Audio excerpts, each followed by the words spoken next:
Testing, testing. Can you guys hear me?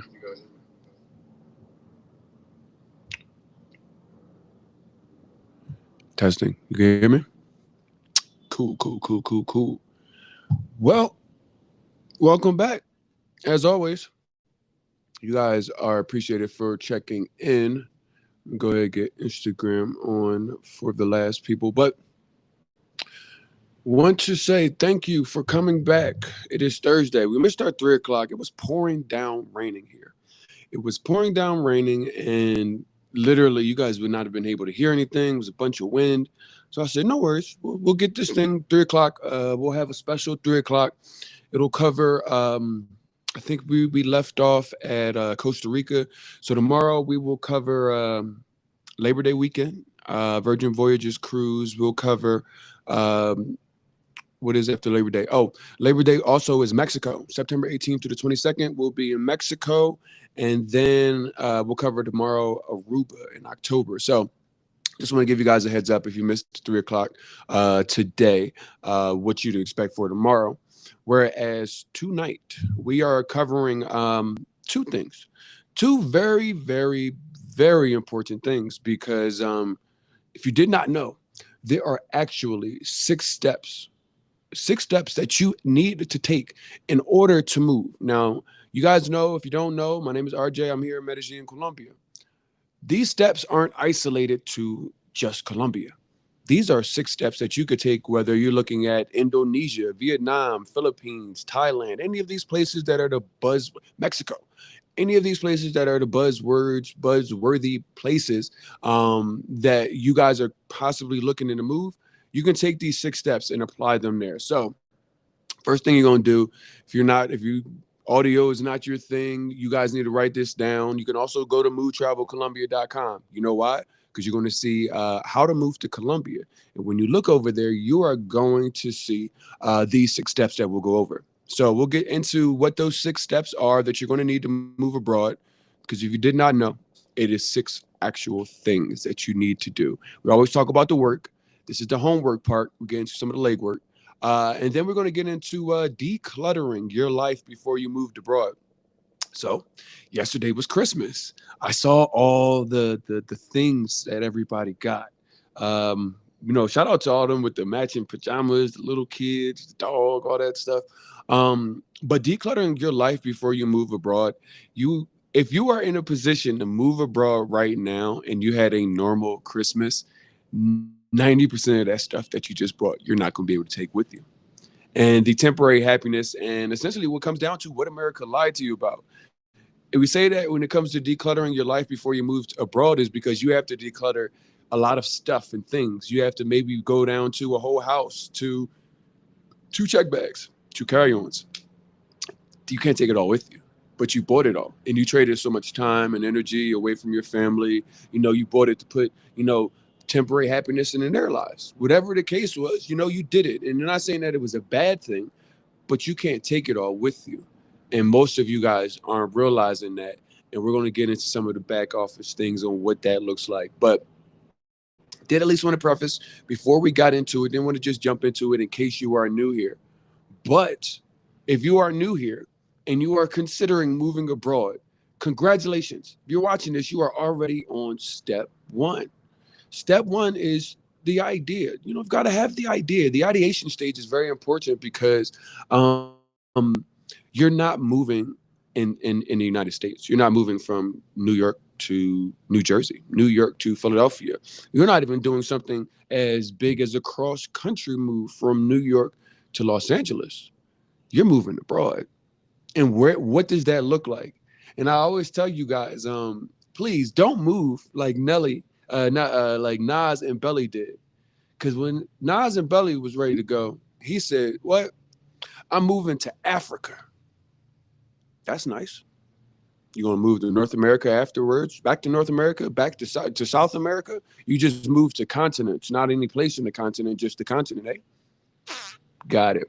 So when we talk about the ideation stage, you've got to figure out a number of things because you're ready to leave America. But do you know why? Do you actually know why, or you just have it all stuffed up in your head? When's the last time you looked at the reasons why, written them down, I said, this is why I'm leaving. What am I looking for conversely on the other side? Because you have to know not only what you are fed up with, but why would you go somewhere where those 5, 6, 10 things that you wrote down and say, hey, I'm leaving? Why would you go somewhere else that has those exact same things going on? How do you determine where of all the places in the world you go to if you don't know what you're looking for? Because you have to be specific about what you're looking for. If you're looking for a left-leaning country, if you are looking for LGBTQ plus friendly places, if you're looking for great places to raise a family, there's a lot of places that meet those needs, and then so there's a lot of places that don't. And you can't go with the idea that I'm moving as if I'm moving to my next vacation place. Now you're looking for a normal life, a better quality of life. So make certain that you know what it is that I'm leaving and what it is that I'm looking for. Because then when you go into what it is that I'm looking for, you have to, one, make certain that those things on the left-hand side that I'm leaving, hey, these things have it. Yeah, you've got these 5 things that, I'm looking for, but 4 of the things that I'm looking to leave are also present here also. So the idea portion, that's homework. That is what you have to do in order to make a solid move. Now, you guys can go pack tomorrow. Literally, pack all your stuff up, go. Just jump to wherever the last TikTok place you saw and you said, hey, that was nice. I'm not saying you can't. I'm saying you should not. And the reason why is because you turn around and you see, oh, something happened to so-and-so, or somebody comes back and says, this place was terrible. Well, what research did you do before you went there? Did you know the current customs, the culture? Things change at certain times of the year, where it may be more of a heightened scenario where other times of the year may not be. But if you don't know that and you're just taking, your TikTok knowledge, what real homework are you actually doing? I watch TikTok. I say some of you guys, I've saved so many TikTok videos. I would say because as a person that is a traveler, as a person that meets a lot of travel people, most of these travel curators, content creators, they are in somewhere for a very short amount of time, have gotten very good at telling a very short story, have gotten very good at capturing great visual details, using buzzwords and catchy hooks to get you. But most of them don't. I've seen so many ebooks come out about Colombia from people that haven't really actually lived here. They came once or twice, and now there's an ebook that's floating around, and that person is speaking about Colombia as if they were a Colombian or they were an aficionado. So you got to go through the fine tooth comb of who you are actually giving your time and attention to when it comes down to, I know what it is that I'm talking about where this place is. Look here, look other places. Make certain that what I'm telling you, somebody else is telling you. And if you see any differences, try to get an understanding of what the differences are. Now, perspective is going to change. My experiences are not anybody else's. But if people are just telling you, yeah, just pack all your stuff, Poblado's Parco Lleras is waiting for you. That's somebody that's not from here. That's not somebody that actually knows how what the cadence of Colombia, let alone the abroad place they are. But so many of you guys are putting yourself in a scenario where you're going off of advice because a guy knows how to sell a good story in a very short amount of time about a place that he really has no idea about. So that's why step 1 is about the ideation states and the ideas of where am I going to go. Now, if you guys go to movetravelcolombia.com, there's a test that is specifically for Colombia, but it asks you some questions that can help you narrow down out of all the cities in Colombia, which one? Because I told you guys are not Nas and Belly. You're not going to Africa. You're not saying, hey, I'm going to go move abroad. And where are you going? I'm going to South America. Where? So if you happen of all the different places in South America that you decide this is the continent, cool. And you got down and said, all right, I looked into Colombia and the Colombian country looks like, it might be some opportunity there. Cool. What city in Colombia are you going to go live? You're going to go live in Medellin. I would say Medellin and Cartagena are the 2 most popular places Americans know about. Guess what, y'all? It's a whole country. It's a whole bunch of different cities and states and things of that nature. And the reason I tell you guys this is because your experience is going to change from state to state, city to city, neighborhood to neighborhood. I wouldn't live in Cartagena. It's too hot. I moved from South Florida, and I still wouldn't live in Cartagena because it's still even hotter than South Florida. It's also very small.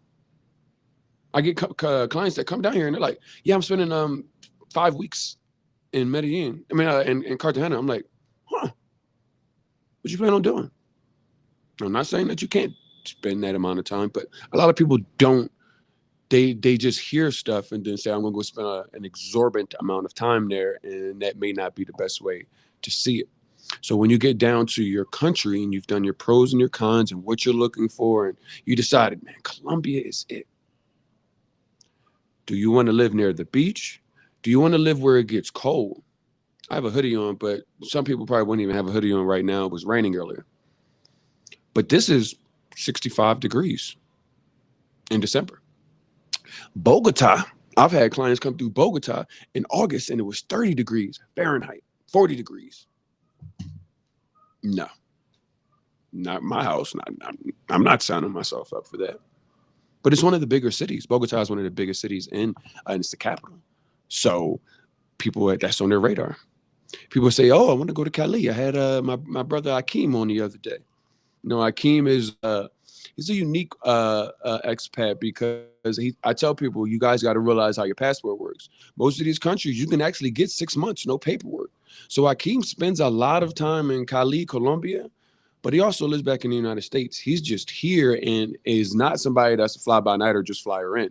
He builds community. He works with the local governments to be able to help tell the traditional stories, tell and bridge the gaps of the communities, both Afro Colombians, Afro expats, Afro entered anything. But if you go to Cali, you're going to need some Spanish. You're going to need some Spanish. You're going to need maybe even more, a little bit more Spanish than I have. Nah, it's not that bad. You don't have to be fluent, but you're going to need more Spanish because it's not, you guys aren't going from TikTok to Cali most of the time. Most of the time, unless you got some sort of like connection or anything else, but you're not going to go and see, you're not going to go and see those things. We're talking about relocation tours. You guys know TikTok gets on me all the time. The things that you need in the ideation stage, go into the relocation stores, TikTok. That is why they are tagged. If you guys don't know, if you're on TikTok, there you can go. And if not, go to link.me/Move Travel Club. But our relocation tours are there. We're going to get into the next step. We talked about the ideas and everything else, but the relocation tours are a part of the essentially the next step. But before we jump out of the ideation stage, you still do the other things. You need to read the articles, you need to get in the forums. I tell you guys, you might not be watching this on Facebook. If you don't have Facebook and you are looking to move abroad, you need to get back on Facebook.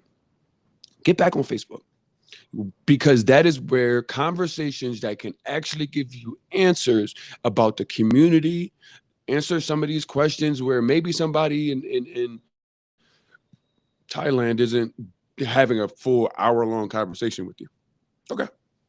But the communities in Facebook will give you some of these things. I joined every Facebook community in every place that I was listed interested in before I moved. I want to see what y'all doing before I even get there. Listen, I am not the party starter, but I can keep the party going.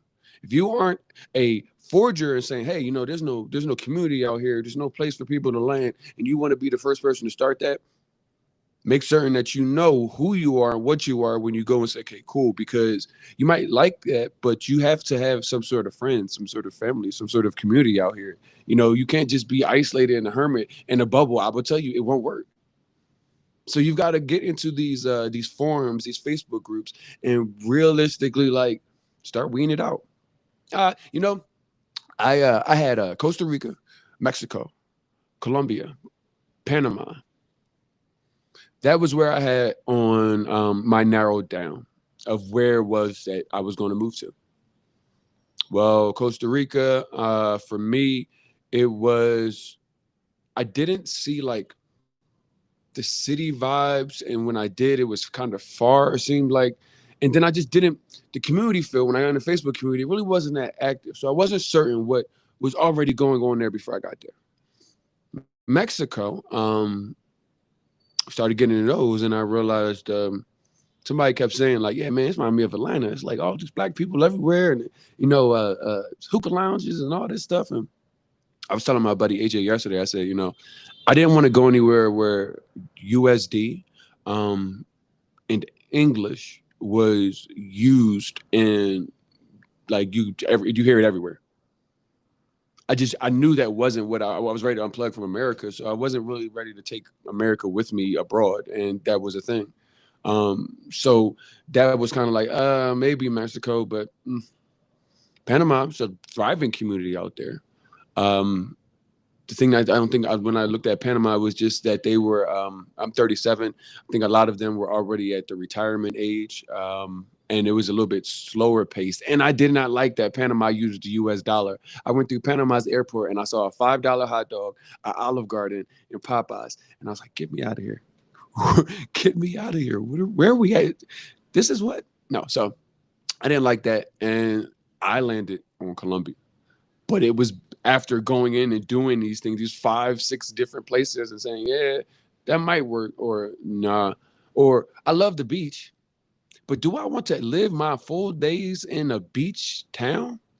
If I want to do something that's not beach and or raging, where is the middle ground in between that? I don't know if there's a middle ground in a lot of beach towns. I can party and stuff like that, but I am not going to go party every night. That's not going to happen.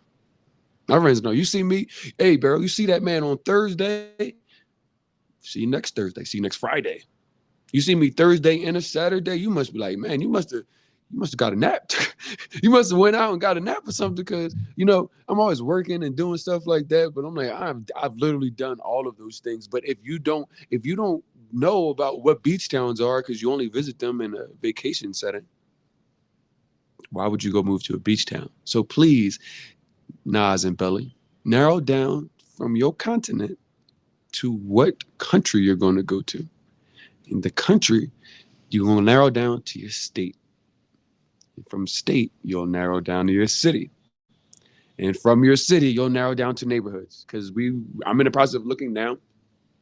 I'm low lying. I'm in Laureles. Whereas yesterday, where I saw beautiful, beautiful views, beautiful side of a hill, side of a mountain. So not every neighborhood is set up the same. So do you see how many nuances it is when looking to move abroad in the ideation stage and that being only step one? That's a lot of things you got to look into with just step one. If you are, like I said, watching this, you are already starting to do step one, listening to people that actually have made the move. Not many people have a structured way for you to follow and say, hey, listen, you don't have to come to Colombia. I am not the Colombian ambassador, but I am somebody that has seen many people try to move abroad and many people fail because they didn't have this. They didn't have 6 steps to understand what it is that you actually need to do. So, ideation stage super important because you're gonna have to get granular. But now you have to realize that you can only do so much from your couch. You can only do so much from your couch. If you're watching this at home on the couch, you can only do so much from there. You can do all the homework and all the thinking about it and all the watching in the social media groups. You can do all of that. But you are going to have to get off your couch before you make the decision to pack all your stuff up just because of something that you heard me say, just because of something that you saw on a Facebook group. Anybody telling you that your next step is to go move there, don't know what they're talking about. You need to explore. Now, a couple of things to depends where you're going. Some people already have relocation tours set up. What is a relocation tour? A relocation tour is not designed to go and take you to all the tourism places. For what? You're coming to live here. You're not coming to be a tourist. It's designed to cut out the BS of having to piece everything together with resources and people in a language that you might not speak in a culture you might not understand at first. Our relocation tours bring you one in front of vetted resources. So went yesterday with Paola. Got I think three other apartments to see with Camilo and Sebastian. And those are three resources and vetted real estate people that will come. They speak English. They will show you the places. They'll tell you exactly how much it is and what neighborhoods and where things are in the neighborhood, just from a high level perspective. Never mind people that are coming and looking to buy property. People are worried about healthcare and how, and if I get sick, what do I do? Language experts trying to look for a local Colombian language expert. Shout out to Yvonne. These are all things that relocation tours are the one designed to do. They're designed to put you in front of these people. Make certain that you can take a name and put it to a face, because all of our resources, all of our experts are already on our website. It's not like we're saying like, hey, if you don't come to the relocation tour, everything's behind the paywall. No, no, they're already there. But the relocation tours are for vetted resources. They're for vetted resources so that you can feel a lot comfortable with, okay, I don't have to start from square one with everything. With everything. Two, you need to go into a place in said neighborhood. So if you go into the spot in apartment in Laureles, if you go to a apartment in Sabaneta, if you go to an apartment in Las Palmas, all of those are going to look completely different. Every last one of them. Some of them are walkable. Some of them are on a hill but have a beautiful view and amenities in the place. You know, this place that I'm at right now, we have a doorman. Some places don't have a doorman. This place does not have a pool. Place I went yesterday had two pools, a sauna, a basketball court, Turkish bath, like a bunch of random amenities that I don't have now. So you got to figure out which it is that you want, what things that you're like, hey, do I need to be able to walk to everything? But how are you going to find that out? Virtually shopping on Facebook Marketplace is a place. It's like Craigslist, like virtual Craigslist. It's like, hey, I got a house. You want to see it? Are you a real person? You have to do some exploration. So I will tell you that not every place that you may be considering has relocation tours set up. If you are considering Medellin, you are in luck. If you are sending, shout out to the people that are doing that out there in Panama. I see them Panama relocation tours. You are in luck. But not everybody has one, somebody to even think to put all the resources together. Two, somebody to reach back and say, hey, let's help people do the same thing that we've already done without losing half the money, the time, the energy, all of these things. So anybody that's living abroad, I challenge you that are part of the community, not the weekend warriors, set it up for people to make it easy, man.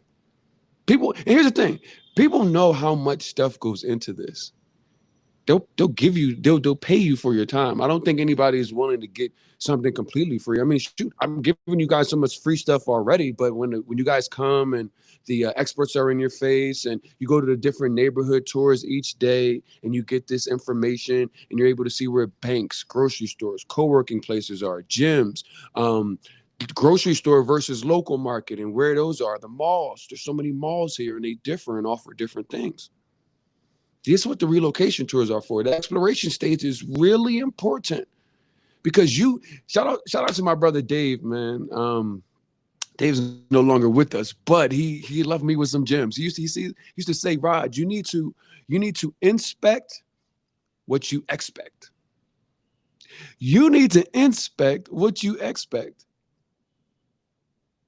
Somebody literally, my dad used to say, don't trust your ass before you sit down because it don't have no eyes. I'm sorry, I love a good one-liner, but all of this stuff is true. You did the ideation. You literally sat there and said, "Okay, cool, yeah, let me figure this out. Yeah, like okay, I've got my pros, got my cons. This is what I'm leaving. This is what I'm giving up. Yeah, I joined the Facebook groups. I'm about to just go right now and like sell all my stuff, move everything. No, no, no, no. Go inspect what you expect before you jump. Look before you leap. This is the look before you leap stage. Now, not every place you're going to go to is like, hey, here's a relocation tour and an itinerary and a list of vetted resources. So you may have to take some of the elements and say, how do I get these things from that Facebook community with people that can be trusted, Once again, you don't even know these people. So that's why the exploration stage is really kind of important, because virtual relationships versus in-person relationships. Y'all remember Catfish? Imagine being life fished and somebody like, yeah, yeah, I got you. Just come on out here. And you get there and it's like nothing that they sold you. But you done sold everything. I can't go back. I don't have anything to go back to. Don't be that person. Don't. Don't be that person. So taking your scouting trips to your desired countries, cities, neighborhoods, seeing what the differences are here, that's important. Asking questions. Please ask as many questions as you can from the communities that you guys are joining, because it's not going to, if it's not put in a digestible way already. How many? Let me ask you this: you guys are maybe already in a group, and this don't have to be a relocation group, just a Facebook group, and you ask a question, and yeah, 50 comments that was like, you don't use the search bar. Hey, my boy, you don't use the search bar in here. Like we didn't answer that question this 3 months ago 15 times, but you just got here. And if you're like, well, what am I searching for? How do I frame what I'm even putting in? And if all the conversations are just all over the board, which ones out of these, if I search realtor and there's 30 people that have 50 comments on different realtors, which one out of these 50 realtors are the real one that I actually should work with? So come on, get off the couch. Once you put your homework together, get off the couch and actually go to the place that you want to live. Go there. Spend time there. Don't go from Thursday to Monday. Leave Saturday and go from Sunday to Thursday. You want to see what it's like in the middle of the week. Especially if you're not going with people that are like, hey, let me take you here. Let's go here. Let's show you this place. Let's show you this place. If you're going and freestyling all of this, don't go on the weekend, because the weekend is going to give you a false reality of like it's Tuesday. Like Christmas fell on a holiday. I mean, in the middle of the week. If you didn't know, like Christmas night, most of the folks is hanging with their family. I saw this guy. It's a guy. I don't even know if he's a real guy, but he was in these Colombian Facebook groups. And unfortunately, if you guys don't know, my name is Roger. Roger Jr. is RJ. That's where RJ comes from. However, this guy's also, his name was Roger, and from brother to brother, he was making Rogers look bad. He's just coming in there in the chats, and it's like, well, we're rolling 3 deep. 3 deep in a city full of millions it's nothing. But he's like, yeah, I'm looking for Christmas night, going out, meet the girls, where the ladies at. And people are like laughing at him, because everybody that knows here, like Christmas Eve night, like everybody's at home enjoying their families and friends, or they're in their friend's house, like having a barbecue, playing games. Like everybody's out in the city raging, but you came here with the thought process of that, and it's like you don't know anything about where you are. So getting off, exploring with a direct mindset, that's going to be one of the biggest keys to you really determining, is this somewhere that I can go? Now, step 3, the planning stage. Now, depends on where you go. The planning stage can look different. You figured it out. Okay, cool. I narrowed it down to what city, country, what neighborhood. But now I've got to do some planning back in the United States. What does my real timeline look like for leaving? When I left, I coordinated my timeline for leaving with my rent, lease going up. Lease was up in February. Moved in February. Pretty simple. Some of you guys have houses. I was on the phone with Sherelle, one of the parents. I got to get this stuff up. You guys are going to see a lot of content that I've literally just been shooting more. Got to put it on YouTube. But Sherelle was like, my family was favored. She was like, we decided to move. I put our house up on for sale, and she said it sold in 5 days. That's crazy. It's not going to happen for everybody like that, though. So you guys have to look into these things. You might have a car note, a car lease, whatever the case is. Like, what what does that look like? Returning your car, if it's paid off, like just all of these things. These are all things because you know what you have to do. You know how when you got like anybody in AV, like the audio visual, and it's time to go home. You know what you gotta do? You gotta start wrap all this up. Yeah, move this over here. Wrap this up. Take this cord out. Bing, bing, bing. Take up all the stuff. You gotta unhook yourself from the United States because you have a lot of wires. There's a lot of tethers that are in your back and in your front and all on your side that are keeping you in the United States. The moment you leave, the moment you realize where did all this shit come from? All this stuff I didn't realize was keeping me here. You don't see it right now. It's when you go into this planning stage. It's like, yo, I'm really leaving. I'm really doing it. It's like I'm like the first time you're around about, I'm really doing it, yo. Then you like, you wake up. You wake up and you peep like, yo, I didn't realize there were so many things that were keeping me here. I got to get rid of a car, rental, lease insurance, a house, never mind family things. Some people have older parents and these things. So many different tethers that can be keeping you to the United States. And when you start going to go clip those things, you're going to say, hold on now. I didn't realize I was this hooked up to the machine.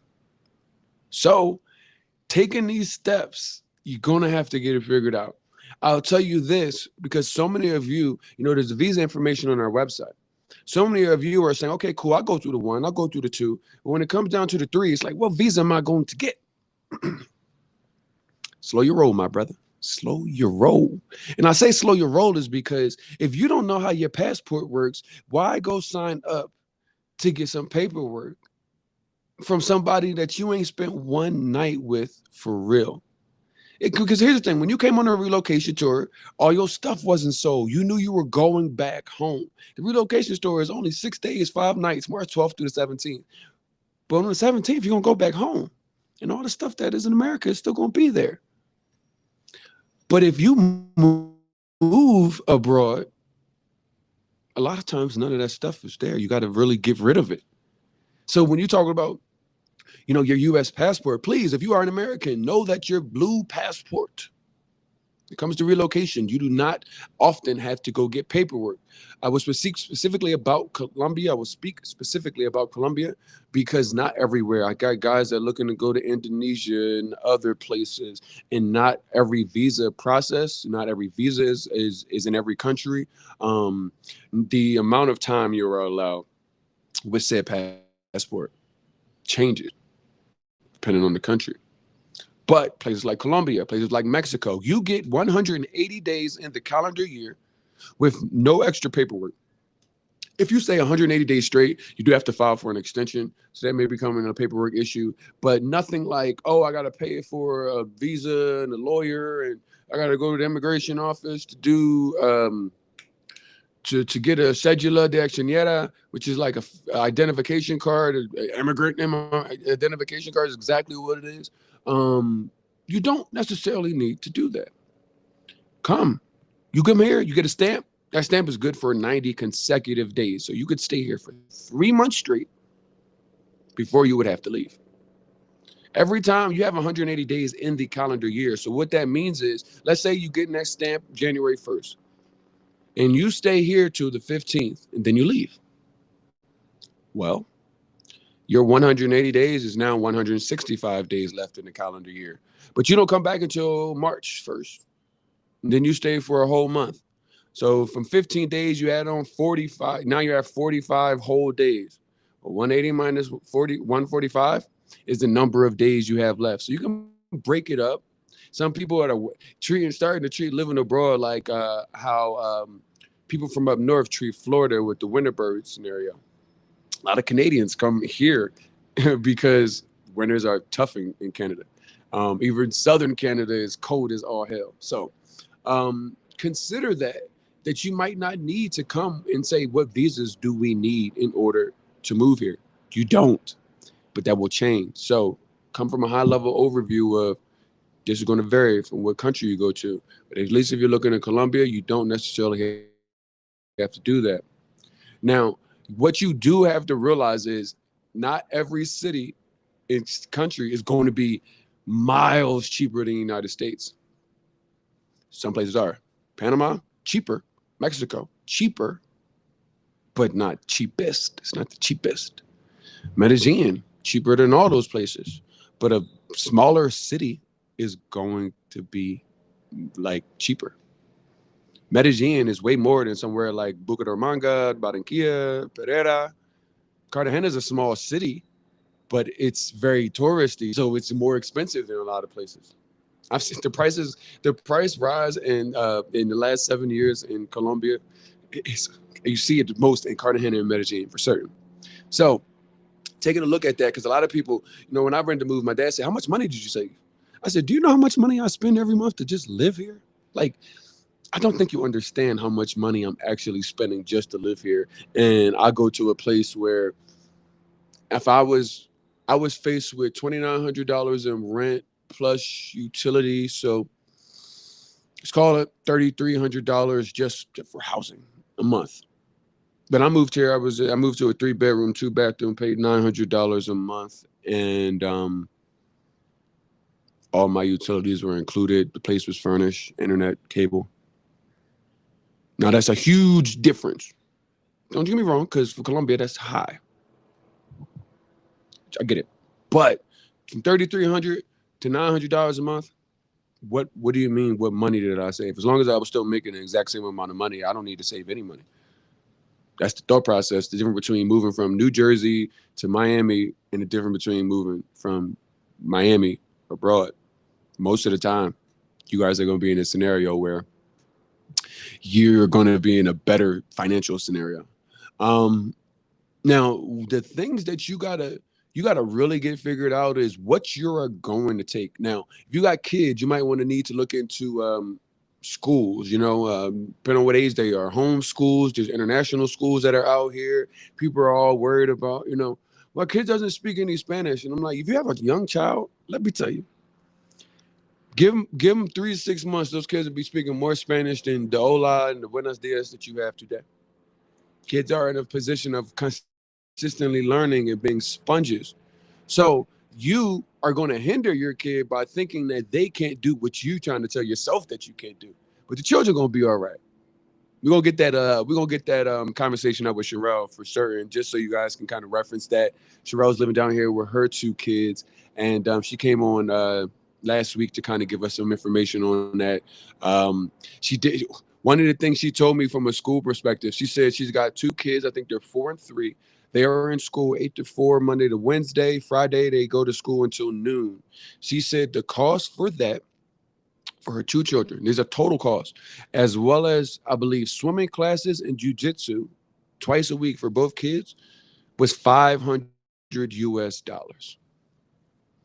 School 3 times a day, 2 full days, 1 half day, a week, 3 times a week, 2 full days, 1 half day, 2 children, and jujitsu classes and swimming classes for 500 USD a month. I already know you guys are spending way more than that. So you guys are going to be good if you are doing the research and starting to look into these things and having these conversations. Not everywhere is going to be set up the same. Some people are looking like, well, what can I do as far as, work over there? Nothing. Not saying that that's true everywhere. Some people move and go to Dubai and Qatar. Kind of homie been to that is in, I think she's in Doha, which is Qatar, but she teaches English. Um, know that a place like that is going to probably be in line with what you would expect to make in America, if not more.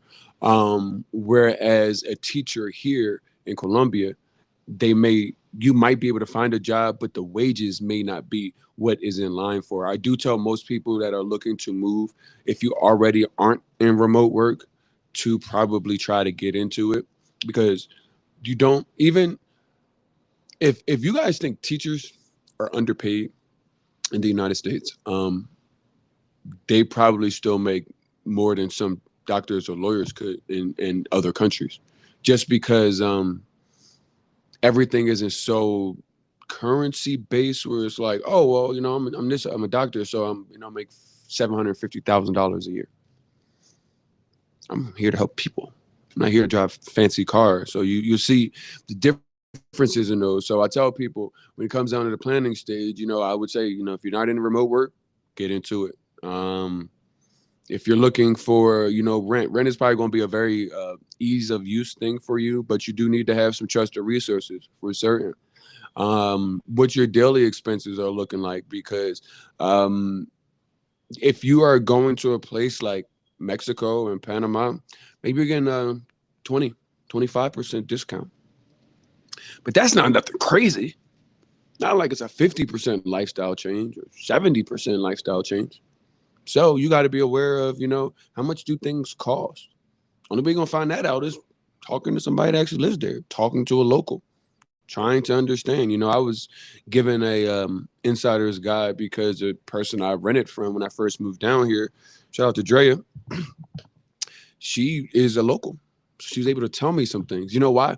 When I and she remembers this. When I first called her and my cousin Carl could put me in contact with her, I said, "Hey Jay, what's going on? I'm looking for a spot. Carl told me you might have somewhere. I'm looking in Poblado." And she's like, "Well, I got a spot for you. It's not a Poblado, but there's other places in Medellin." Well, here's the thing though. Been I hadn't been to here. Like, to with the thought process of moving. I had been here and taking clients here and things of that nature, but most tourists are in Poblado. So I had to go back and say, okay, I need to go figure out what the different neighborhood is, because she's telling me about a neighborhood that I've never heard of. And she's like, nah, but you'll love it though. And I'm like, I just thought it was all Poblado. So when I came here before I moved, I was able not only to stay in the house that I was going to move in, but I was able to see the neighborhood and see. And anybody that lives down here and is watching this, that knows me, is like, you came down here, you said that you wanted to go to Poblado. Yeah, that's what I mean. But I didn't know any better. I didn't know any better. And anybody knows me, like, that guy doesn't go to Poblado like often, like ever. So, and like parqueyeras, like, no, like that's not my wave. But that was what I was thinking with the little bit of information that I had. And it took somebody that actually knew what they were talking about, kind of redirect me and steer me in the right direction. So looking at those things, that planning stage is going to be important for you guys. Now we'll get into the fourth stage, which is the paperwork stage. Now I told y'all, don't come here and just off the rip and trying to go get a visa. Don't necessarily have to, but there's other paperwork that you might have to consider. I'm speaking on Colombia, but there's other places that require certain specific electronic visas for you to have a certain amount of time in their country. Do your research. I got other people looking for dogs, bringing my dog. It's my best friend. Well, dog regulations vary from Colombia to Mexico to any country. Some require shots and things of the nature you don't need anywhere else. Every time you go and bring your dog in and take it out, you might need to refurnish new paperwork. So the paperwork stage can be important depending on your scenario. If you have children, you might want to get certain records for them just so you can have abroad. Healthcare. Now, once again, can't speak for everywhere, but I would say Medellin has some of the best healthcare in Latam, and healthcare is done a different way here. I will tell you that I pay, I think, about $56 a month for healthcare that allows me to go to a hospital should I need to go to. It allows me to, if I pass here, they can still send my body back. That's covered. If I get sick here and I'm in a hospital and I say, I'd rather go back to the United States for my care, they'll send me back. Those are going to be important things, because outside of moving abroad, so many of you guys go on weekend trips out of the country and don't actually have any medical insurance. And you're doing things, you're paragliding, you're jumping off of a cliff, you're doing ATVs in the jungle, you're on your catamaran, and you're having a great time with no insurance. You're wilding. You're wilding. You guys got to make certain that you are protecting yourself when traveling. So having that paperwork, healthcare, I make sure that I'm covered overseas. If I got to bring a pet, shots, vaccinations. If I got children, what paperwork would I possibly need to gather for them in order to spend longer periods of time over here? Big things. Now, number five is probably it. Number five is actually what leads us into the second portion of our conversation tonight, because the logistics portion, that's tough for a lot of people. You got to get your plans in order. So we talked about owning a home, getting that sold, but deciding what to take, it's tough. It's tough, and you're like, it's not that tough. Uh, it's tough because your life is bigger than two carry-ons and two check bags as of right now. Most of you guys are not living minimalist lifestyles. Y'all have so much stuff and things. Last time you guys went and moved, did you say the magic words that every mover says when they find out the truth about themselves? When did I get all this stuff? Do you remember when we bought it? When I bought all this stuff? Do you? Because apparently I did. It's in my house, and I've got to clean this house as if I was never there, and I've got to get all this stuff and things out and take it to another place. Maybe I should do a purge and get rid of some of these things. Maybe I just keep it all with me and just take it. You're moving abroad. You're not moving down the street. You're not moving to a different neighborhood. So you're going to realistically, you have to get down to about two carry-ons and two check bags. What are you going to take? You're going to have a hard time. We're going to get into that in a little bit. You're going to have a hard time. But finding out what you're going to take, you got your paperwork ready. The good thing for you guys is, and I say this because I said this is not isolated down to just Colombia. This is to move abroad. You guys that are moving to Colombia, y'all are in luck because all of the logistics of finding trusted realtors, attorneys, home finders. These people are not just walking down the street and it's like, where's my community? Veterinarians. Do you guys realize that the healthcare people come to your house here? Most times you don't actually have to go to a doctor's office. They actually will come to your house. We're used to spending $60 after paying for insurance all month, then spend $60 in copay to go spend 20 minutes in a cold waiting room, to go spend 7 minutes with a nurse getting vitals like blood pressure, asking you to stick out your tongue, and then you got 3 to 5 minutes with said doctor that you paid $60 for just to see one time, and however much you pay in the monthly health care. And mind you, they act like your eyes, your teeth, and your body are all three separate entities. Told you it's a lot of BS going on that you was like, I forgot about that. You come here, Colombia, we have all of these things pre-vetted for you. So the process of trying to get it figured out, there's no process. You just go on the website. Just go to movetravelcolombia.com. It's already there. Their information, their websites, phone numbers. You do need WhatsApp. Those things, all there. They're all there. But it's about you taking the legwork. This is your car. This is your life. Drive it. America allows you to be in the passenger seat. Nah, we got it. And you look up and you're like, I haven't gotten anywhere, and so much time has gone past. Get back in the driver's seat, y'all. So sourcing the trusted resources and vets you need if you are going somewhere that is not Colombia, you're going to need to do that. You're going to need to do that. And you might need to go back into some of the earlier stages and figure out, hey, which of these Facebook groups have these things? I tell you to get to the Facebook groups because the Facebook groups allow you to get into WhatsApp groups. The WhatsApp groups are really, really where things get information passed and share contacts and things of that nature. But you can't find the WhatsApp groups on the internet. So you go to the Facebook. From Facebook, you get the WhatsApp. But logistics stage is super important. Super important because you got to literally say, I've done all my research and everything else, and now I got to go cutting the tethers. I got to go decluttering my life before I go move abroad. Figuring out what all the stuff I have around me, what am I taking? What are you taking? Figure it out.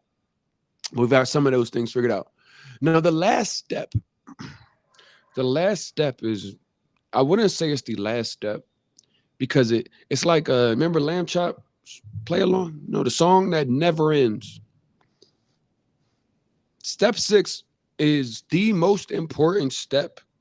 All of them are important, but this is, you've done it all. You've done 1 through 5, and now you've got to get to 6. 6 is settling in. But what does settling in mean? Huh. So many people are. It, if I didn't know, then if you and I that wasn't living abroad, and somebody said, yeah, there's plenty of people that live in Colombia that don't speak any Spanish. Like, they don't. Even if you can get by, why? If every local person is speaking Spanish, that means that somebody can be talking about you in front of your face, and you have none. You're none the wiser. You're none the wiser. You're like, yeah, that bald head mug over there, man. Like, skinny dude. Like, I hear Flaquito. I'm like, hold on, somebody say my name because I know they probably talking about me. Just little words, just something. But learning the language is going to help you. One, um, Akeem said it. He had me cracking up. He was like, if you talk dirty in English, you should learn how to talk dirty in Spanish. You know why? Because you're going to be the exact same person. You just need to be able to communicate. I get so frustrated sometimes when I'm like, man, I want to tell a joke. Or you say something and the person speaks English, but you don't realize how American the joke is until, um, or American the phrase is, until they're like, I'm not familiar.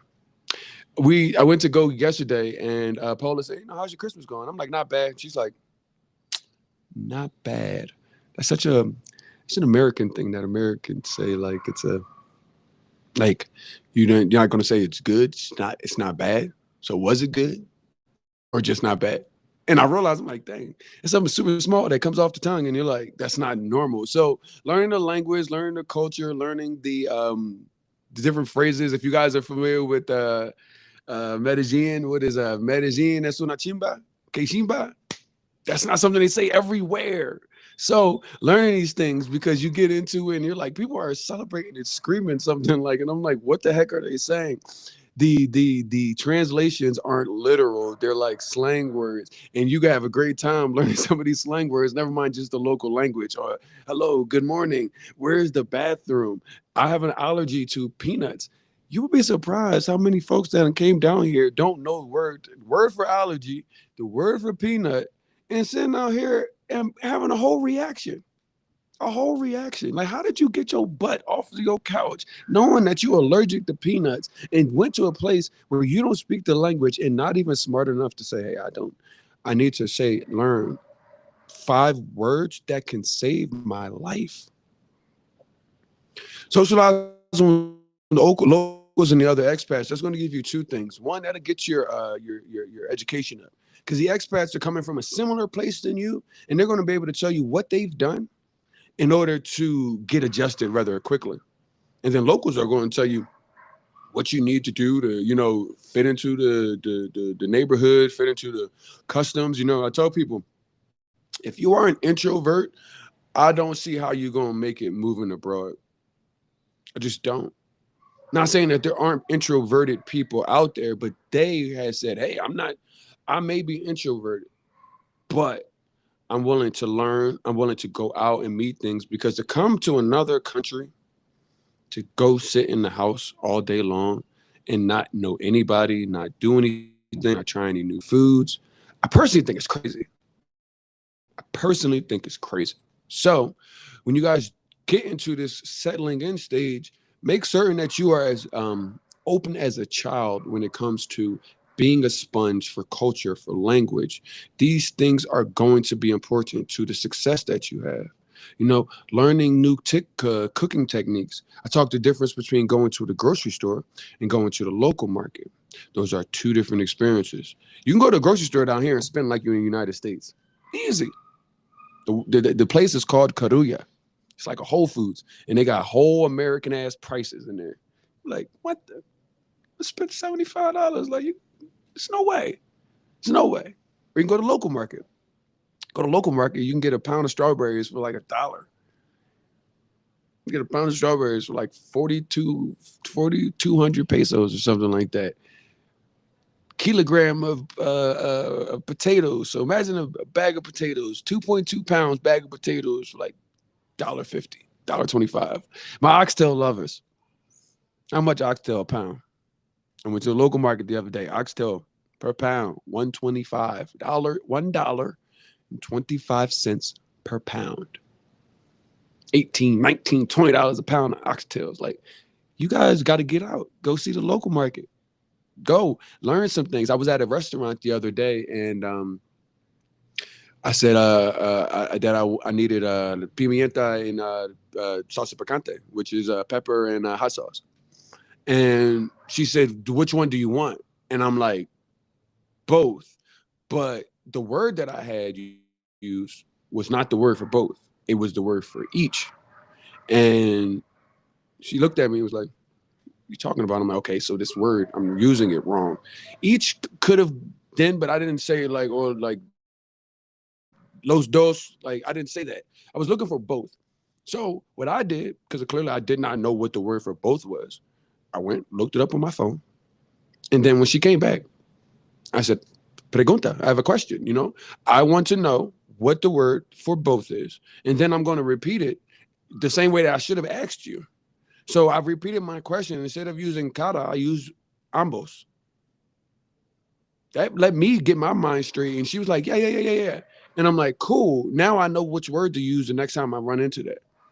Listen, bro, I ain't been in college for a long time, but I'm always learning. I'm always wanting to challenge myself. I'm not wanting to be a gringo that's not open to learning. Like, that is the worst. Like, you might as well stay in America. Like, please stay in America if you're not willing to learn. If you're not willing to go do something like I just said, for something that you need. I wasn't doing this for anybody else. I need to know how to say, "Yes, ma'am, I would like both," in Spanish, which is really easy to say. But I had to do that. I had to do that. So you're going to have to do that. The settling in stage is so important. When I see, I got listed here also learning new cooking techniques. I remember the first time many of the Americans saw coconut milk not come out of a can. I saw D earlier here earlier. D earlier was like, "What? Why would I make coconut milk from a can?" But in the United States, so many people are seeing it used coming out of a can. And we saw quickly that we have been, everything in America is processed. They don't have I don't see vanilla, imitation vanilla. No, they got the vanilla bean, like it's little, you gotta cut it up. Everything is processed. I remember the first time I got here and I was in a grocery store and I was like, "I think I know, like, bag rice, make some quick rice real quick." So you see that big ass bag of white rice and you see them seasonings over there? Yeah. That's the Mexican rice or whatever it is that you're looking for, my man. You had to make it from scratch. So learning new cooking techniques is a part of that settling in stage as well. Now, other things that are are super good for you to get settled in with, art, music, history. So many people have culture. We live in a country where things happen and people try to make you forget about them. Not everything, but we've seen a lot of things. Like, some things I'll never forget, and other things is like, "You still remember that? Why are you still talking about that?" I love the beauty of Colombia because a lot of times when positioned with that, they chose to um, they chose to make sure that the story wasn't going to be told in a way that wasn't accurate. In sporting events, I went to my first Colombian football game. Intense, intense, even more intense than I could possibly have thought it was going to be. You, it's so wild in there that they only serve non-alcoholic beer, which meant that everybody must have got super lit before they got there because everybody was. The guy in front of me. Shout out to Zach too. The guy in front of me had his shirt off with um a back tattoo of the football team that was like this big. And I'm like, this is crazy. I love the Sixers. I love the Eagles. I ain't got no damn tattoos of them yet though. So I'm like going to sporting events. Going to cultural celebrations. It's Christmas time, and I have been able to go to the night of the seven candles, the little candles. It's like It's you go and you got different candles. The candles are representing things like love and money and strength, bravery, courage, those things. And it's the night before the Immaculate Conception. So shout out to Mary, shout out to the baby shower, all that. Right before that. And literally everybody comes together with their friends and family and lights their candles in the park. There's music. People are out there just drinking food. And it's a super dope experience. Imagine if they had a bunch of different tree lighting ceremonies, but it wasn't just a huge big tree like Rockefeller Center or the Christmas lights. Christmas lights are huge here. Um, man, Easter they have like people, hundreds of people outside in the parade, and the kids, and they had Jesus on a cross to get it in. Not everywhere. I can't say every country does that because I don't know. I can tell you about Colombia, but one I would be remiss to say that if I didn't be a part of that, that I was going to have the exact same time. Excuse me, that I'm having. So settling in stage never stops. You know why? Because you're a foreigner in foreign land. So you're always going to be learning and seeing something new and participating in a new tradition. That's the beauty of living abroad.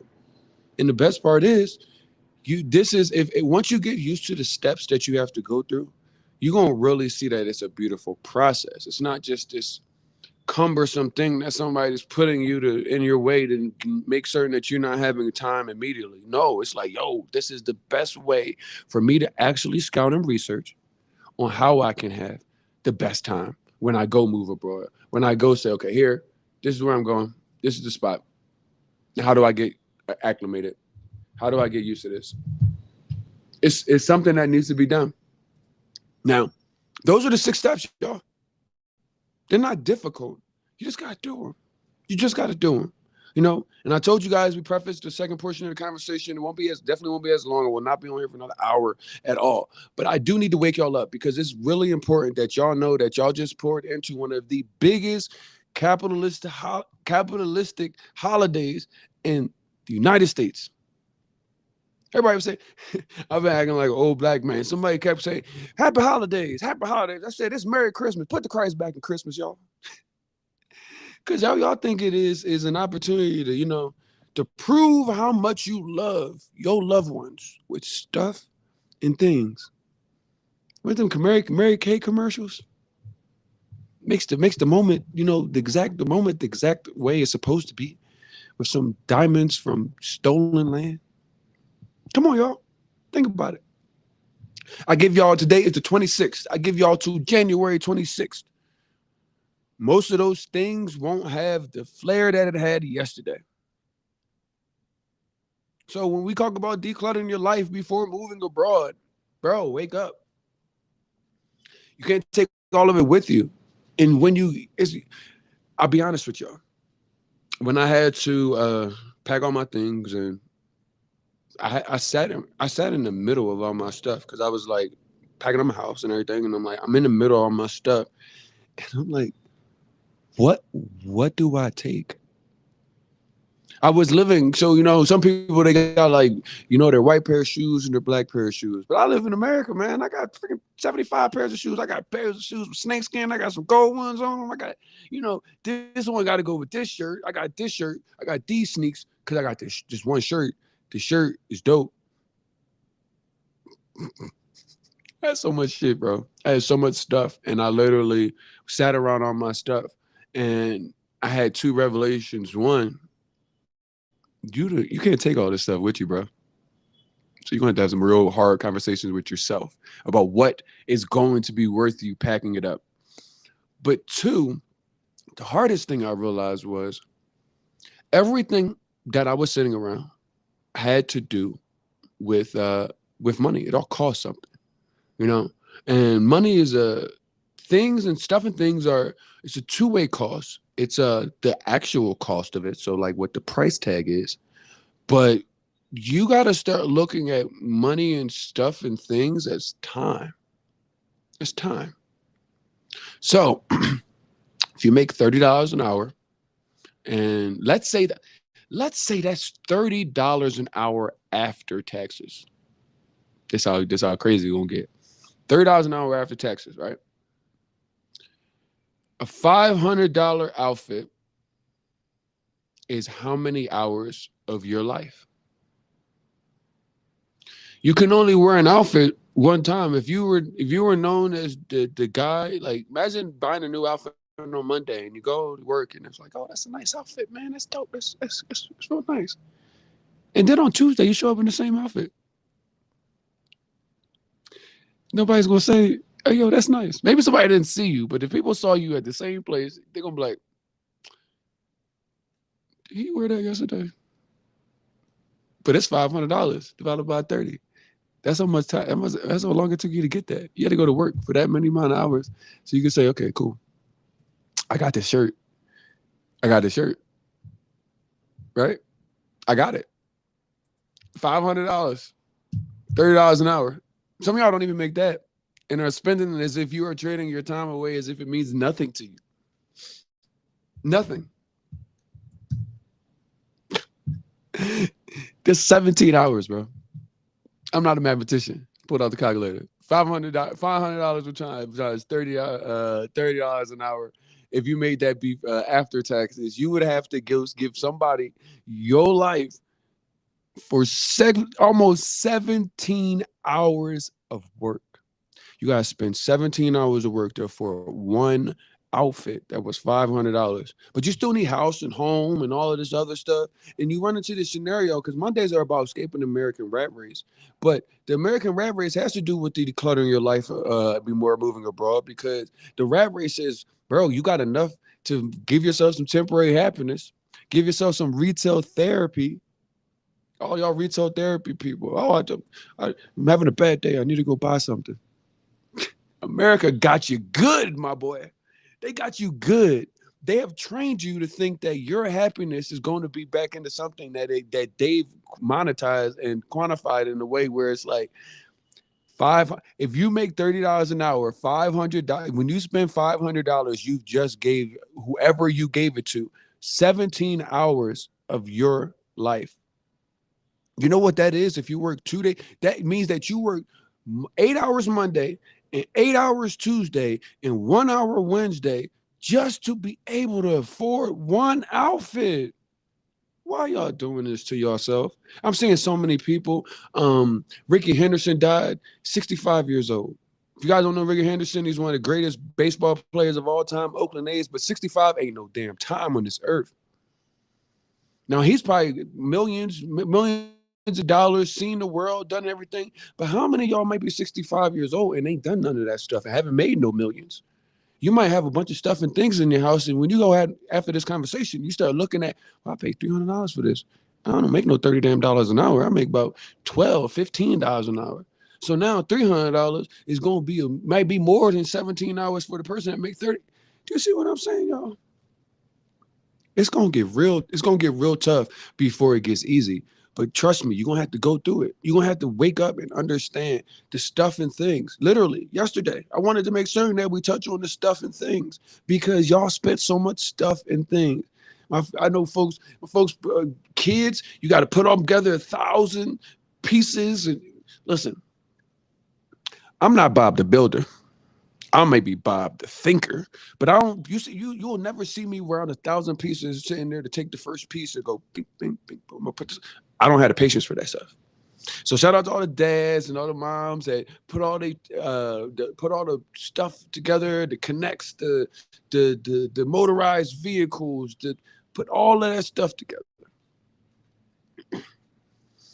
and it probably made these kids the happiest they was gonna be that day. And they might still be running it tomorrow and today. Next week, I go back to school soon. So we ain't gonna be having enough time to be able to play with it. But like I said, by January 20th, call it the election. By the next time we get a new president, is everybody gonna be wearing that stuff that they got yesterday? Is everybody gonna be utilizing that stuff and those things that they got yesterday with the same fervor? Are they gonna be like, man, remember this? Man, I'm just thanks. No, you probably don't already wore that fit, bro. So somebody you like, I can't wear that around there. I went left and wore this fit. I'm gonna go right this time so I can, get that same like feeling I got when I put this on and people was like, yo, you sharp, man. You looking sharp. but you can't show up with that every day. So what you gotta go do? You gotta go back to work. You gotta go get your stuff. You gotta go get your things because your time and your time is now traded for money. Everything is traded for money. People pick up so many extra shifts for Christmas so they can have the stuff that they want to be able to give their kids and loved ones. Well, you took 30 hours and gave it to a company so you could buy your child or your significant other something that they opened on Christmas, and then you got to go back because once the new feel, the new car smell wear off of it, what? Valentine's Day is coming up, y'all. No, I just bought Christmas gifts. Remember? You remember I bought the Christmas gifts? I remember I love you. I gave you the diamond on Christmas. But Valentine's Day is on the 14th. What are you gonna get your lady, your man, your boo? Some more stuff, some more things that you don't put all your time and energy and effort with. And if you ain't got out the country, you ain't seen the world, you haven't been able to do any of these things because it's just like, or when you do them, you're gonna do them for a couple of days because you got to go back to work. When are you gonna wake up and say, am I on a treadmill? Am I moving or am I just running in place?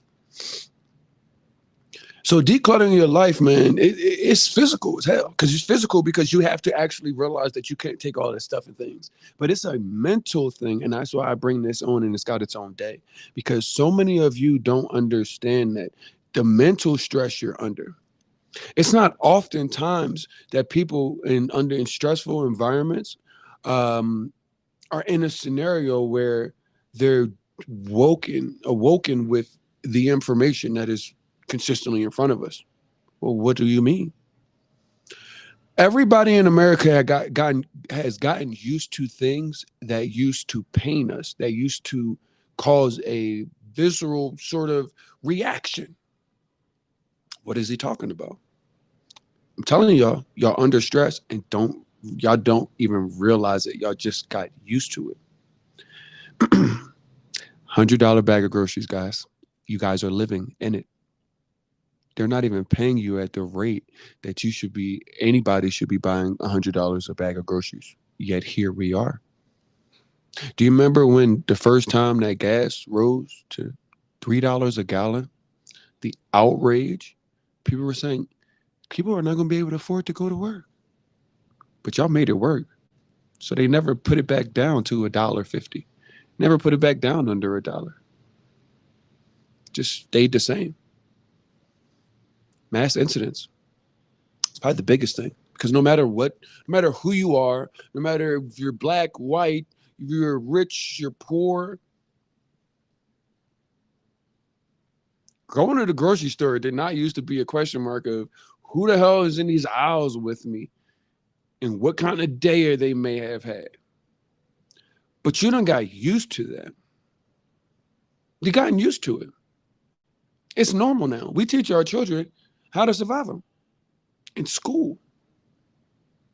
Y'all were the same people that said never again. I'm old enough. I remember when Columbine happened. I remember. Y'all said never again. Y'all are perfectly fine with things that are wearing on your mental health.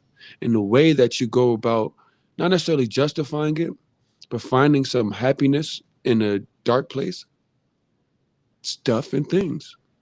Retail therapy. I put mine. I saved up for a new car. That was the biggest stuffing thing that killed me. It burnt my ass. I'm telling you why, because I am very intentional and I'm very specific about my life, my destiny, the path that is in front of me. So when I was a kid, freshman year of college, my dad got his first Mercedes Benz.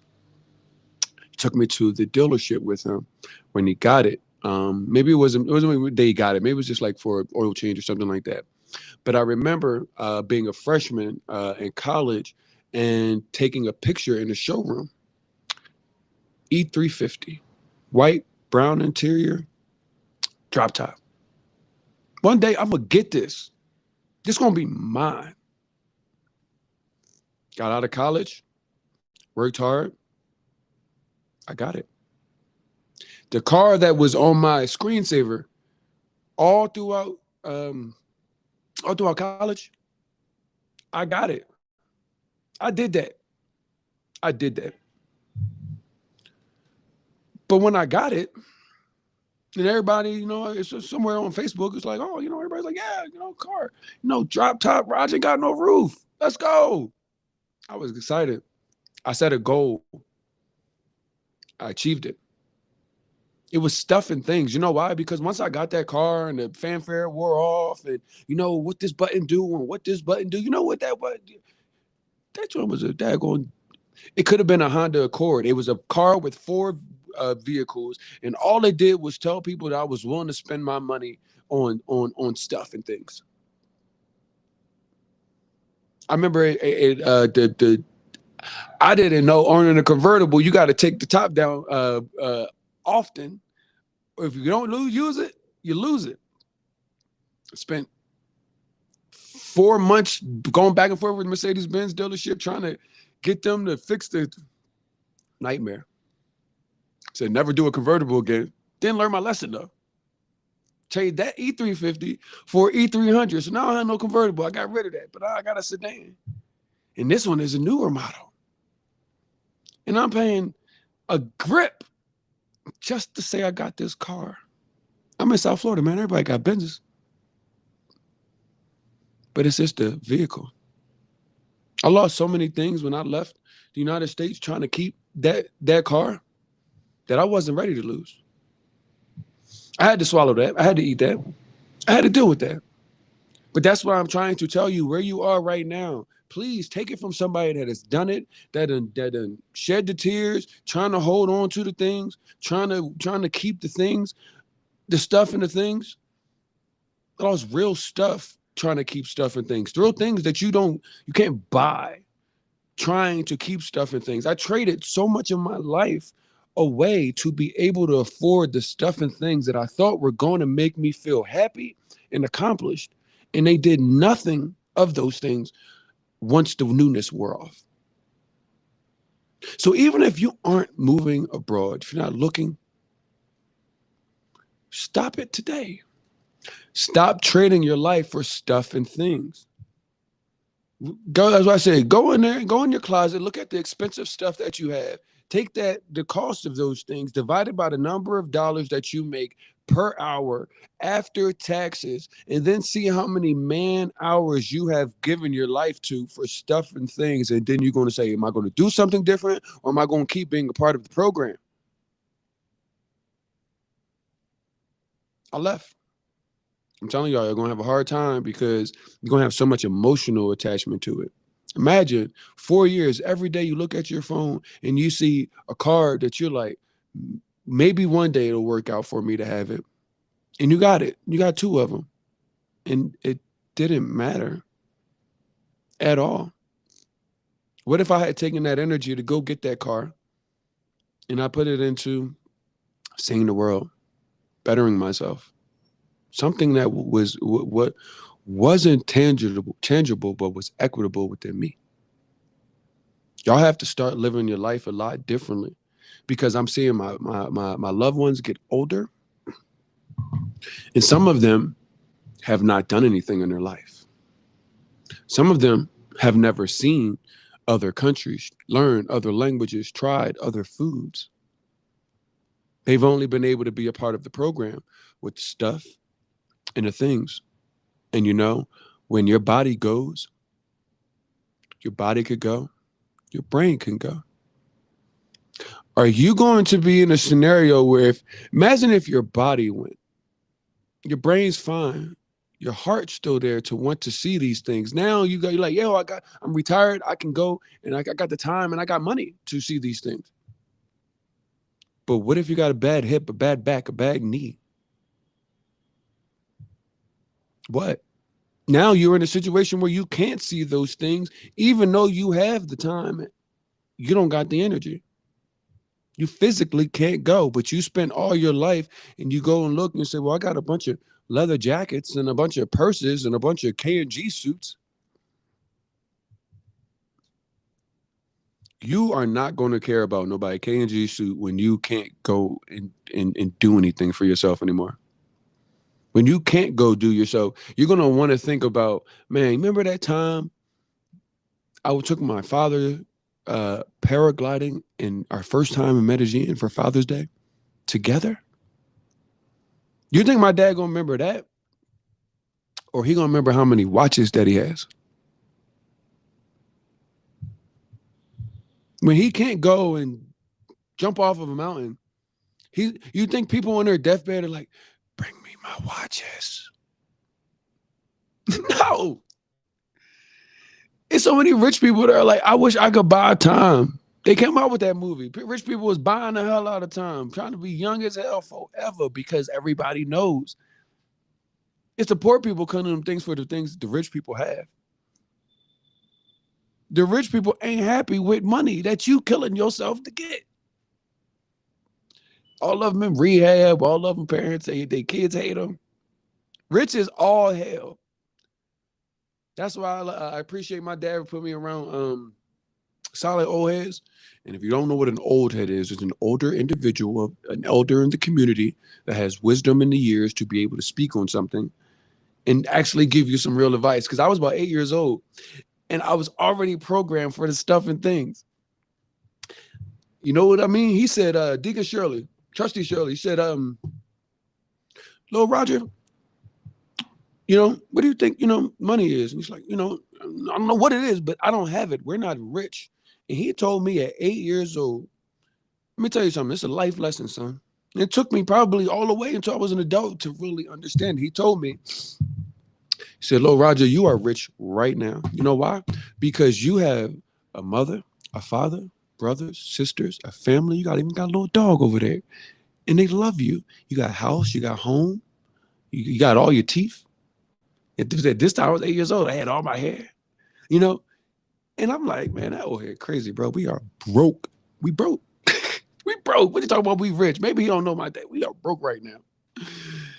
But even back then, I was already programmed. Because it was like, well, I don't have this stuff and I don't have these things. So we don't have nothing. No, we had each other. We had a home. We had things that were of value. Family is so important right now. I tell people, so many people spent the holidays by themselves yesterday. Families don't family like they used to. Some people don't talk to each other, cousins, brothers, sisters, whatever the case is. People ain't going to Big Mama house over for Christmas dinner no more. Cousins ain't going for a walk after the dinner like they used to. Things are changing. Things are changing. So you have to really consider it. Am I going to be just another person that's dealing with this machine? Am I going to just keep trading my life for stuff and things? You don't have to move abroad to stop feeding into this. I tell people I lean into positivity. I lean away from negativity. Weave it. Like, no matter who it is, I got to get it out. You have to lean into positivity. You have to lean into positivity. Positivity is not based off of what you can buy. Positivity is based off of who you are, what you can feel, how you can make other people feel. So if you don't learn anything from the second portion of decluttering your life, stop buying all this shit, stop buying all this stuff and things. America lied to you so they can keep their lights on. They told you you were going to be happy once you go buy all this stuff and things. And it was temporary. And then you got to go back and buy more. So you got to come back to a job that I gave you to make just enough to buy those temporary things, to be temporarily happy, just enough time to go back to work. So, are you ready? Are you ready? You've been ready. Your spirit can feel it. Because you know why? I know somebody heard something today and it's like, damn, hold up. I didn't even look at that way. You're telling me I don't make $30 an hour. So a $500 outfit gonna cost me 2 days and an hour orientation on the third day? I'm doing this all wrong. You are. You are. So you guys have a choice. Keep going what you're going, and you're going to get what you've always gotten. Or you can choose to do something different. You can choose to, follow the 6 steps that you need to move abroad. You can choose, even if you're not moving abroad, to stop trading all of your life for stuff and things. Go see the world, experience things. I challenge you to this, because this is something that you can do in America and you don't have to even leave. Go open the Airbnb, go to the Airbnb app, go in experiences, put in your local city. Go do something in your city that you ain't never done before. Take $42 a person or whatever it is, and go do something in your city that you've never done before with somebody that you care about, that you would have normally said, I'm gonna go buy you something to show you how much I love you. This is real, man. It's about time, because it's about to get real interesting. If y'all think things are expensive now, wait until import fees hit. And then what? Because you know what? You aren't going to get no raises no time soon, but the import fees are coming. They're coming. So, moment you start trying to take your stuff and wean your stuff away from the stuff and things, and you start leaning into more like community and your family and the people that actually make this world worth living. T-shirts don't make the world go round. People do. Stuff and things don't make up neighborhoods and community. People do. So please, let's get back to being people. Let's get back to being community. Let's get back to being neighborly with each other. Let's stop trading all of our lives for stuff and things. It's not even that many malls in the United States anymore. But y'all done made Jeff Bezos the billions dollar man, because y'all can't stop buying stuff and things every 2 days. If I get it by 2 p.m., I can get it to my house by 5. Y'all looking ridiculous, y'all. Y'all not even happy. Y'all got fake smiles. Like this. Real life. So I challenge you guys, do something different. We just got past the biggest capitalism holiday in the entire year. Don't make the same mistake going into 2025. If you do, then you're going to get what you got and what everybody else done got, which is a ball of nothing. I'm seeing too many people passing or getting old or something tragic happening. They're not able to move no more, and they got a bunch of shit and nothing done. Don't let this be you. My name is RJ. I once again appreciate you guys always for tuning in. Wanted to make certain that we covered both topics that we missed because we were off for Christmas. Tomorrow we'll be back on at 3 p.m. We're going to go over our group calendar. We've got August, September, and October to talk about. And then tomorrow we're going to get in detail about our relocation tours. Our relocation tours are designed here in Medellin, Colombia, March 12th through the 17th, to give you what it is that you need to determine if Medellin, Colombia is on your radar. What neighborhood? Where are you going to live at? Is this realistic, or is this something that you saw on TikTok and you got there and it wasn't what it was? You're going to get the opportunity to find that out. The number 2, the exploration stage, that is so important for you. We'll get into what that looks like, why you would want to go on a relocation tour, what we'll be doing over the time, how much it costs. I got a lot of flack about somebody saying something that they know. There is a cost. Accommodations aren't included in airfare, and the reason why is because we want to give you flexibility on where it is that you may want to live. We want to take you to different neighborhoods. We want to give you flexibility. Our experts will come in. They'll be able to talk to you. You guys are getting real life. People are taking time out of their day and their days to walk you around and show you what it is that so many of us had to piece together. So there is a cost to it, but the cost goes into making certain that we could actually do it. We could actually give you guys the access, and taking the lawyer out of his lawyer office and bring him in front of you. That costs money. So we want to make certain that everybody is feeling like they know exactly what these relocation tours are, why it would be important for them to come, and how is it that they can get signed up. I will tell you that there are so many free resources that are already available to you on moodtravelcolumbia.com. That's Mood with 2 O's. Travel is spelled travel, and Columbia is spelled with 2 O's, no U's. You guys like to talk about South Carolina, but we are talking about the country of Columbia, not the city in South Carolina. Shout out to all my cousins that are down there doing their thing. I will see you guys tomorrow, though, because as always, Monday through Friday, we will be on. I will tell you next week is going to look a little different. I know Monday and Friday I'm traveling.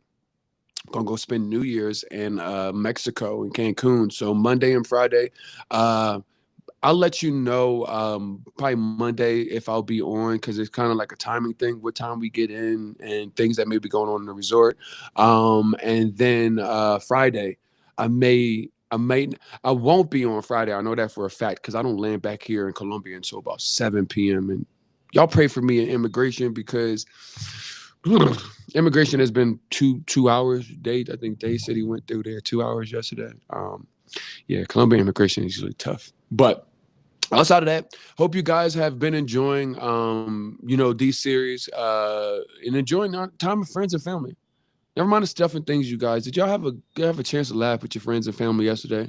I literally laughed until my sides hurt and tears were rolling down my eyes yesterday with my friends that were here. Like literally, I don't know what is wrong with them. Some of them are nuts, but we all got together, grilled out here, had a good time because I don't like. I said I don't want anybody to be alone on a holiday where we could share, break bread, and be friends and family together. So shout out to AJ, shout out to Sherelle Jarrell. Shout out to everybody that came through. Appreciate that. But honestly, I want to just make certain that you guys knew that even if you weren't able to buy all the stuff and things that your family wanted, you can still provide so many things that once they get it, it don't even matter. They'll appreciate you just being there and showing up and being somebody solid that they can talk to and count on. So make sure y'all are doing these things when we were talking about keeping your keeping your eyes on what the real goals are. They put it on stuff and things. It is no longer that.